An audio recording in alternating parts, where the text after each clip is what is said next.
En 2 versículos se cuenta la noticia más grande, la noticia que todo el pueblo de Israel esperaba, en solo 2 versículos. A mí me maravilla, a mí me impresiona. Sabemos que Lucas ha tenido que compartir con nuestra Madre Santísima cómo ese gran acontecimiento de que el Dios Todopoderoso, el Creador del cielo y de la tierra, se hiciese carne y naciera entre nosotros, contado en 2 versículos.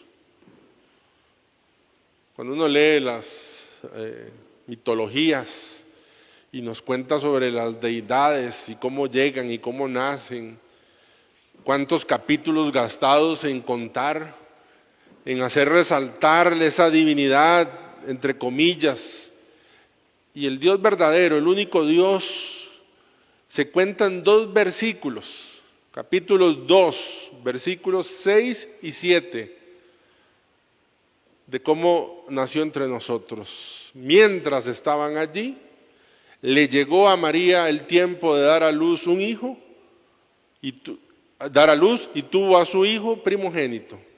Lo envolvió en pañales, lo recostó en un pesebre, porque no hubo lugar para ellos en la posada.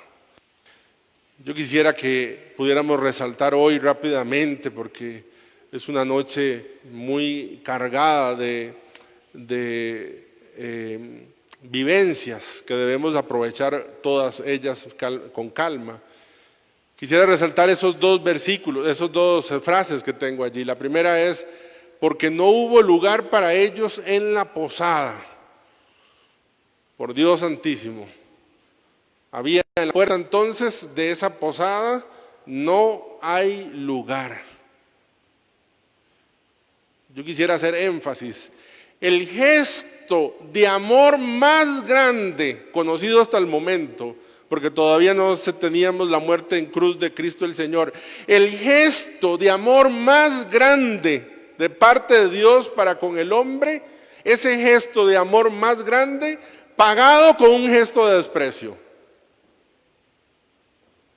Usted y yo, no sé cuánto, pero yo creo que tal vez en algún momento y circunstancia de nuestra vida hayamos hecho gestos de amor donde hemos puesto el corazón, donde hemos puesto sacrificio. Hijo de mi alma, cómo nos duele cuando no reciben ese gesto de amor o no lo agradecen, o en el peor de los casos lo desprecian. Es que aquí ni siquiera fue ingratitud, fue desprecio. El gesto de amor más grande, que era el Dios que se abaja a hacerse uno entre nosotros, pagado con el gesto de desprecio más grande, con el gesto de desprecio más grande. Es que no solo fue así, sino que siempre fue así. Dice San Juan, vino a los suyos, vino a su casa, y los suyos no lo recibieron. Esto no estamos hablando solamente del momento en que nació. Y también el mismo Señor lo decía de alguna manera cuando estaba hablando sobre la vocación. Dice, las zorras tienen nido, tienen madriguera, y los pájaros nido, pero el Hijo del Hombre no tiene dónde reclinar la cabeza. Claro que se cumplía. Qué interesante es entender cómo pagamos nosotros o cómo correspondemos nosotros al gesto de amor de la encarnación para el Señor. Y es que hay una similitud, al fin y al cabo. El Señor nació fuera de la ciudad y murió fuera de la ciudad. Afuera murió. Y todavía más claro aún, nació en un lugar prestado y fue enterrado en un lugar prestado. Y es que parece que durante el tiempo que el Señor caminó en la carne entre nosotros, siempre encontró un corazón cerrado, un corazón con llave, un corazón que no le permitía entrar. Parece ser entonces incluso que, como dice Monseñor Vitorino, que la Biblia nos habla del fracaso de Dios para con el hombre.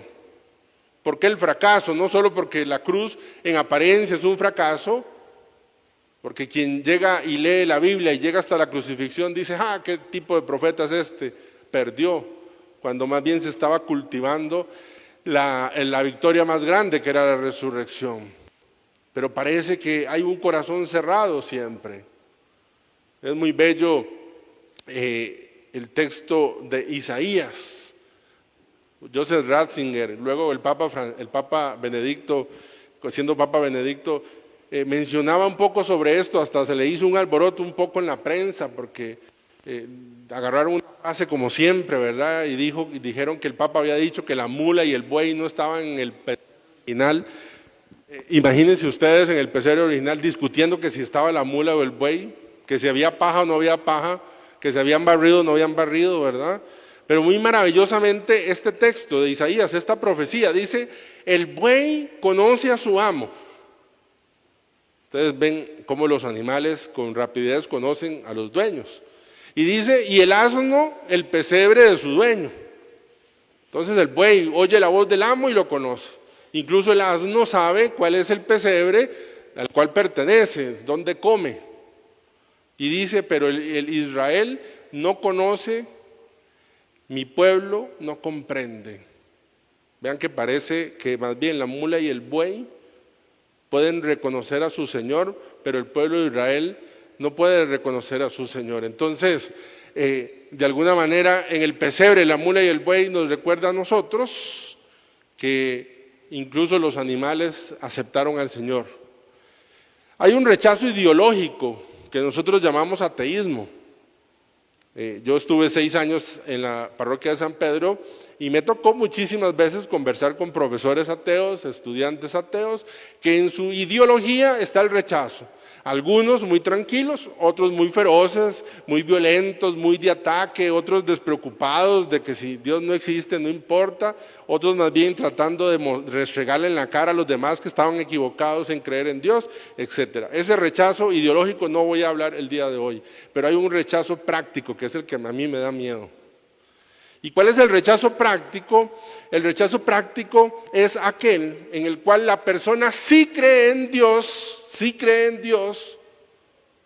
pero en su vida no hay lugar para Dios. Entonces no es un ateísmo, o al final se vuelve como una especie de ateísmo práctico. Por ejemplo, los hermanos que en sus redes sociales hay un cartelito que dice, a ver qué dice el letrero. No oigo. No hay lugar en sus redes sociales, en sus conversaciones no hay lugar. No hay lugar porque lo que se pasan, lo que se conversan, lo que comparten, lo que dicen, o la ausencia de Dios, no hay lugar en las redes sociales. Y eso es un ateísmo práctico, no hay lugar. Se repite exactamente lo mismo en Belén, que hoy no hay lugar. Que no hay lugar en los descansos, no hay lugar en los descansos, en sus hobbies, en sus pasatiempos, ahí no hay lugar. También entonces está el mismo letrerito en Belén y se sigue repitiendo el rechazo que Dios hacía. No hay lugar en las relaciones, y no solo digo de amistad, también en las relaciones familiares, no hay lugar, ya no hay lugar. Jesús no es el amigo, Jesús no une, Jesús divide, me muestran a los demás todo excepto en lo que creo, porque me vuelvo un creyente, pero ateo práctico. No hay lugar en el trabajo, no hay lugar, cedo más bien a las presiones, no hay lugar, se sigue repitiendo, no hay lugar. Incluso, atención, no hay lugar en la vida espiritual para Dios, así como lo digo. No hay lugar porque estoy tan preocupado por el centro de mi vida, por mi dolor, por mi soledad, por mi depresión, que al final lo que me busca es un interés de que Dios cumpla mis deseos. Entonces al final no hay lugar. Y hasta el ejemplo más claro es que hasta la Navidad se quedó sin lugar para el Señor.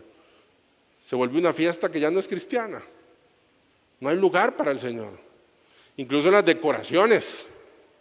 Yo veo, ¿verdad? Lugares decorados, antes recordaba un pasito, un pesebre, un Belén, un portal muy lindo, ahora venados, renos, nieve, ¿dónde ha visto nieve? Yo lo más cercano a la nieve en la refrigeradora de antes.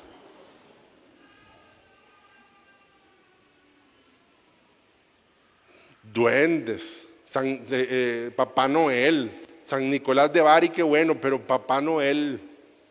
ni chimeneas tenemos nosotros. Además, yo soy gordo, es más difícil bajar por una chimenea, ¿verdad? No hay lugar. Nos hemos quedado sin lugar. ¿Y qué hace Jesús? Sigue tocando la puerta y la va a seguir tocando y va a decir upe, y va a decir upe, y va a seguir allí porque trae la mejor salvación, y sigues con la puerta cerrada y va a seguir tocando y va a seguir tocando y no se va a cansar. Se te va a acabar el tiempo a mí y a vos, pero el Señor va a seguir tocando allí. La segunda frase que yo quiero comentar es: lo envolvió en pañales y lo recostó en un pesebre. 2 veces aparece la palabra pesebre en este texto, en estos 14 versículos que acabamos de escuchar. Pesebre. Yo quisiera decir 2 enseñanzas o 2 reflexiones sobre el pesebre. Lo primero, que es un pesebre. Creo que si no lo tenemos muy claro, pesebre es esa batea, esa caja donde echaban el alimento para las bestias, ¿verdad? O echan todavía, ahora un poco más modernas, pero ahí echaban los alimentos, el pesebre. En ese lugar, digamos en ese cajón, allí fue donde nació nuestro Señor. No nació allí, pues habrá nacido entre los brazos de José, y ahí lo han puesto un poco de paja, me imagino, y para abrazarlo con un poco de calor en el pesebre, ¿verdad? Allí. Entonces yo digo 2 cosas del pesebre, guiados un poquito por el Papa Benedicto también. Primero, el pesebre, la cosa visible es el alimento, porque ¿a dónde iban los animales a comer? Al pesebre. Y entonces, a mí me parece que lo primero que hay que reflexionar sobre el pesebre es sobre la alimentación, ¿verdad? Qué bonito es pensar que estos animales sabían que ahí en el pesebre había alimento para él, que si se sentían hambre, ahí hay alimentos para ellos, que si estaban enfermos, ahí había alimentos para ellos. ¿Y nosotros? ¿Dónde nos alimentamos? Un día conversando con alguien dice: padre, estoy tan triste, que yo iba a decir que necesito que me abra la capilla para rezar con Jesús. Y dice: estoy tan triste que lo que ocupo es sentarme con una taza de helados a ver episodios de Friends. Santísima Trinidad. ¿Dónde nos alimentamos? Recordé yo aquel episodio donde San Antonio, en aquel pueblo de verdad, donde no reconocían a Cristo en la Eucaristía, y entonces San Antonio mandó a que no alimentaran una mula por 3 días. Y entonces, imagínense cómo está uno con 3 días de no comer, trozados, ¿verdad? Le pega la pared de la panza un lado con el otro. Bueno, y resulta ser que soltaron la mula, pusieron un poco de heno a este lado y al Santísimo Sacramento. Dice el instinto animal que haría, ¿ir dónde? Hasta yo. 3 días, un heno en salsa, con gordito, ¿verdad? Bueno, ¿qué hizo la mula? Nos cuenta el relato, la florecilla al menos de San Antonio. Dice que no se fue hacia donde el heno, sino que se fue hacia donde estaba Cristo y se arrodilló. El episodio famosísimo de la mula de San Antonio de Padua, porque reconoce dónde está su alimento. Y la segunda cosa es la transformación. Es muy interesante, pensando en el pesebre. ¿Quién hizo el pesebre? ¿Quién habrá hecho el pesebre? Usted mira, padre, y no sé, yo tampoco lo sé, pero sí sé y puedo afirmar sin temor a equivocarme, y puedo asegurar sin temor a equivocarme que el que hizo el pesebre, cuando agarró la madera, estaba pensando en hacer una caja. ¿Para qué? Para que comieran los animales. Estoy segurísimo que él mismo, que agarró la madera y empezó a cepillarlo, estaba pensando que en esa caja iban a comer, ¿quiénes? Los animales. Y estoy segurísimo que cuando sacó el martillo, no sé si en ese tiempo era así, el martillo, los clavos, y empezó a clavar, lo que tenía en la mente era que en esa caja, ¿quiénes iban a comer? Los animales. Miren, él hacía un pesebre y Dios veía una cuna. ¿Esto qué significa? significa que usted ni yo tenemos idea de la capacidad que Dios tiene para que nuestros planes sean siempre mejorados, siempre mejorados. Y yo sé que aquí es bien complicado porque las historias de cada uno de nosotros son muy distintas y diferentes y hemos pasado por diferentes episodios más felices, menos felices.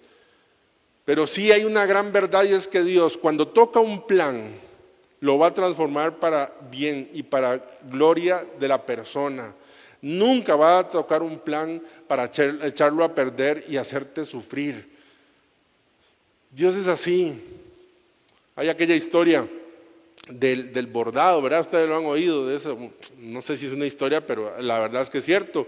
Yo recuerdo mi tía Yadira, que le gustaba mucho tejer, con, ya no sé cómo se llama, no, tejer no, bordar con esas ruedas, ¿verdad?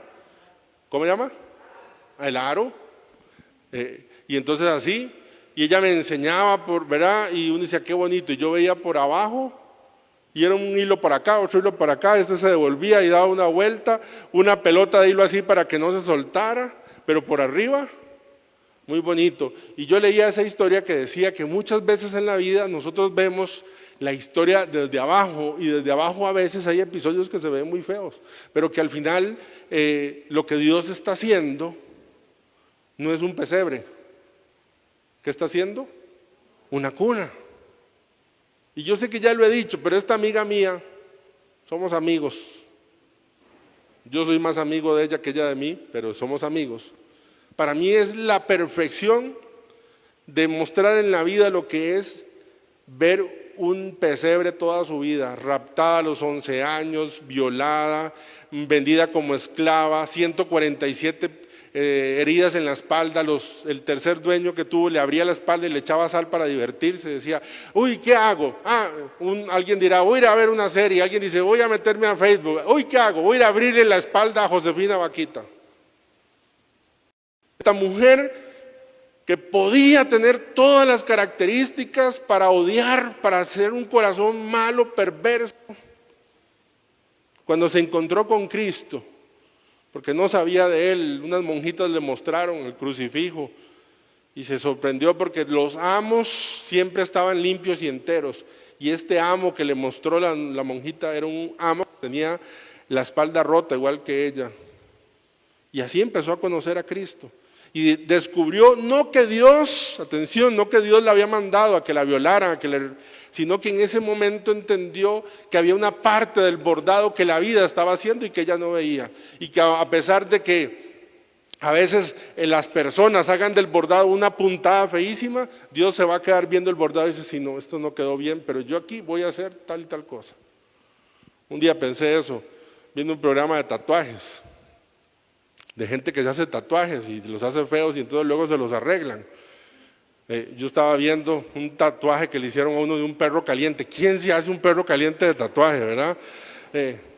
Y entonces tras de eso le hizo un perro caliente y quedó feísimo, y el que lo estaba haciendo lo arregló, y yo pensé en ese momento, porque dije yo, Señor, así sos vos, con los adefesios que yo hago, tú vienes y sabes sacar un bordado bellísimo. Pablo se montó en el caballo y ¿qué pensó? Voy a Damasco. ¿Qué voy a ir a hacer a Damasco? A matar cristianos. ¿Qué voy a ir a hacer a Damasco? Pesebre. Y se lo topó Dios. ¿Y qué tenía para él pesebre? ¿Qué tenía? Una cuna. Una cuna. Para mí la fiesta de la Navidad, que no se separa obviamente de la fiesta de la muerte de Cristo el Señor, es la fiesta de cómo Dios cambia la historia y de cómo si nos dejamos tocar por Dios puede cambiar nuestra historia. Por favor, quitemos el rótulo que dice no hay lugar. No hay lugar. ¿Cómo no va a haber lugar para el Señor? Una de las cosas buenas que nos regaló la pandemia es que mucha gente se acordó de Dios y quitó el letrerito. Ojalá lo agarraran y lo botaran, pero algunos lo pusieron ahí detrás de la puerta, como esos que se dan vuelta así, que dice abierto y cerrado. No. Quitemos ese letrero que dice no hay lugar, y claro que sí, démosle lugar al Señor. Que el gesto de amor más grande no encuentre en ti el gesto de desprecio más grande, que no lo encuentre, porque al final no pierde el Señor despreciado. El que pierde o perdemos somos nosotros quienes hayamos despreciado al Señor. Él trae buenas noticias, Él trae transformación, trae alimentación para nuestra vida. Bien, gloria al Padre, al Hijo y al Espíritu Santo.